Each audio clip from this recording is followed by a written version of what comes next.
One of the big political stories of the week here in Georgia, the news that Lieutenant Governor Geoff Duncan will likely not run for re-election next year. A Duncan aide told the Associated Press the Lieutenant Governor will instead be focusing on reframing the Republican Party in a post-Trump era. Joining me now is Chuck Todd, moderator of Meet the Press on NBC. Chuck, Geoff Duncan was one of the few Georgia Republicans to not cozy up to the former president, and now he's not running for a second term. So what does this tell us about politics here in Georgia? Is supporting former President Trump still the way to go here if you're running in 2022?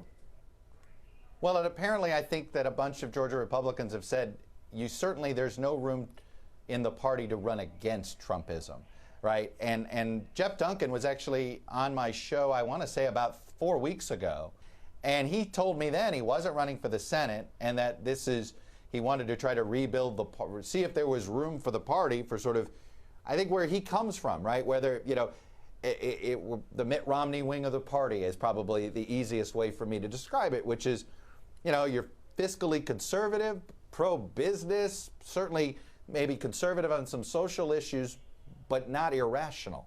And I think Georgia's Republican electorate is super Trump-leaning conservative.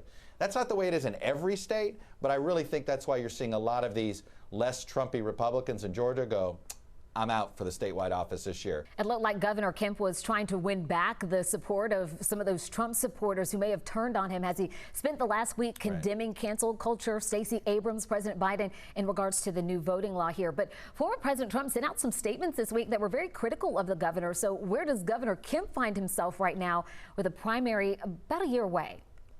Trump really hurt the Republican Party's efforts here to legitimize the Georgia law, because you had plenty of Republicans that were trying to both criticize Trump and defend Georgia's law, say, no, this is, these are fair fixes. We're just trying to restore credibility with Republican voters on the election. Well, what did Donald Trump basically do? He said, nope, this is still rigged. So now he continues to message Republicans don't trust the election rules in Georgia. Meanwhile, Democrats are less trusting than they were because they believe Republicans in the legislature did. So what have we done here? We have now made everybody less trusting of Georgia's electoral system. How did we get to here? Meet the Press airs Sunday mornings at 10 on 11 Alive. Chuck, thank you so much.